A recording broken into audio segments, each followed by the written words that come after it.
അസ്സലാമു അലൈക്കും വറഹ്മത്തുള്ളാഹ്. ബിസ്മില്ലാ വൽഹംദുലില്ലാ. അല്ലാഹുമ്മ സ്വല്ലി അലാ മുഹമ്മദ്. ഷഫീഉനാ റസൂലുള്ളാഹി സ്വല്ലല്ലാഹു അലൈഹി വസല്ലമ തങ്ങളുടെ പള്ളിയിലേക്ക് മലമുകളിൽ താമസിക്കുന്ന ഒരു അഅറാബിയായ സ്വഹാബി വാഹനപ്പുറത്ത് വരുന്നുണ്ട്.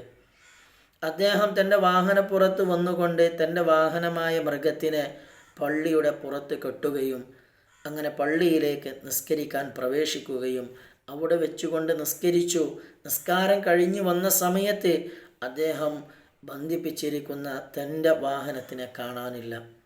അദ്ദേഹം ആ ഭാഗങ്ങളിലൊക്കെ ഒന്ന് പരിശോധിച്ചു നോക്കി. അവിടെയൊന്നും തൻ്റെ വാഹനത്തിനെ കാണാനില്ല. ആ സമയത്ത് അദ്ദേഹം ആകാശത്തിലേക്ക് നോക്കിക്കൊണ്ട് പറയുന്നുണ്ട്, അല്ലാഹുവേ, നീ എന്നെ ഏൽപ്പിച്ചിരിക്കുന്ന അമാനത്ത് അത് ഞാൻ കൃത്യമായി നിന്നെ തന്നെ ഏൽപ്പിച്ചിട്ടുണ്ട്. ഞാനിതാ നിസ്കരിക്കാൻ പോയപ്പോൾ നിന്നെ ഒരു അമാനത്ത് ഞാൻ ഏൽപ്പിച്ചിരുന്നു. എൻ്റെ വാഹനത്തെ അത് കാണാനില്ല, അത് എവിടെയാണ് എന്ന് റബ്ബിനോട് ചോദിക്കുന്നുണ്ട്. ആ സമയത്ത് അതാ കൈ മുറിക്കപ്പെട്ട ഒരാൾ ആ വാഹനവുമായി കടന്നു വരുന്നുണ്ട്. അദ്ദേഹം ഇത് മോഷ്ടിച്ചതായിരുന്നു. അദ്ദേഹം ഈ അഅറാബിയായ സ്വഹാബിയുടെ കയ്യിൽ ഈ മൃഗത്തെ അദ്ദേഹത്തിൻ്റെ വാഹനത്തിന് ഏൽപ്പിച്ചു കൊടുത്തു. ഈ സമയത്ത് സ്വഹാബത്ത് അന്തം വിട്ടുപോയി. സ്വഹാബത്ത് അത്ഭുതപ്പെട്ടു പോയി.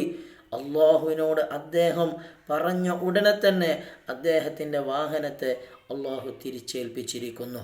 നാം ഇവിടെ മനസ്സിലാക്കേണ്ടത്, അള്ളാഹുവിനോട് നാം എന്ത് ചോദിച്ചാലും ചോദിക്കേണ്ടത് പ്രകാരം ചോദിച്ചു കഴിഞ്ഞാൽ അള്ളാഹു സുബ്ഹാനഹു തആല നമുക്കത് നൽകപ്പെടും. അള്ളാഹു സുബ്ഹാനഹു തആല അവൻ്റെ ത്വാഅത്തിലായി ജീവിക്കാനുള്ള തൗഫീക്ക് നമുക്ക് തന്ന് അനുഗ്രഹിക്കട്ടെ.